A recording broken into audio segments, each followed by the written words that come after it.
Physical माइंडमध्ये जास्तीत जास्त जीवन जगणारी ही बहुतांशी माणसं असतात.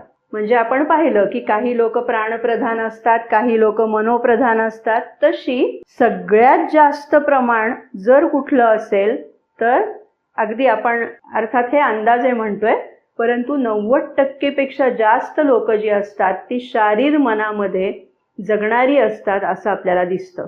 आणि मग या शारीर मनामध्ये ही अतिमानसाची आस जर वाढीला लागली तर एक प्रकारे पृथ्वीची अभिप्सा त्याद्वारे वाढीला लागेल आणि मग केव्हा तरी त्याचा परिणाम म्हणून, त्याचा प्रतिसाद म्हणून ती अतिमानसिक चेतना शरीरापर्यंत खाली अवतरेल असं श्री अरविंद आपल्याला सांगतात.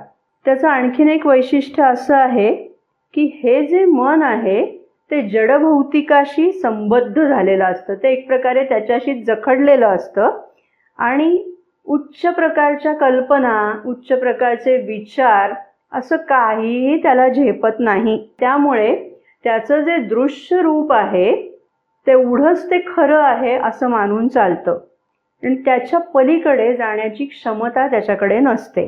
ते सातत्याने पुराव्यांचा आधार मागत राहतं की हे खरं आहे, कशावरनं म्हणायचं, पुरावा दाखवा, अशी त्याची ती वृत्ती असते. म्हणजे मराठीमध्ये जी म्हण आहे ना, बाप दाखव नाही तर श्राद्ध कर, ते अगदी बरोबर नेमकं फिजिकल माइंडचं उदाहरण आहे असं आपल्या लक्षात येतं. आणखीन एक या मनाचं वैशिष्ट्य मदरनी सांगितलेलं आहे ते म्हणजे त्याला मदर म्हणतात की ही एक प्रकारची पराभूत मानसिकता असते. डिफिटिस्ट असं त्यांनी त्याला म्हटलेलं आहे.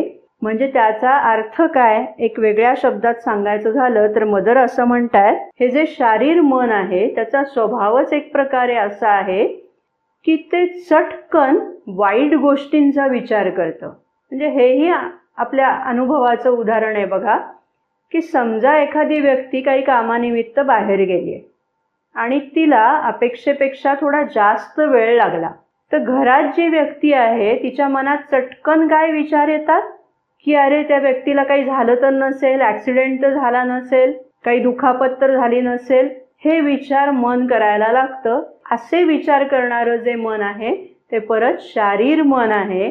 त्यामुळे कोणत्याही भव्य, दिव्य, उदात्त अशा गोष्टींवर त्याचा चटकन विश्वास बसत नाही. अतिमानस ही जी काही खूप पल्ल्याडची गोष्ट आहे त्याच्यावरही त्याचा म्हणूनच विश्वास बसत नाही.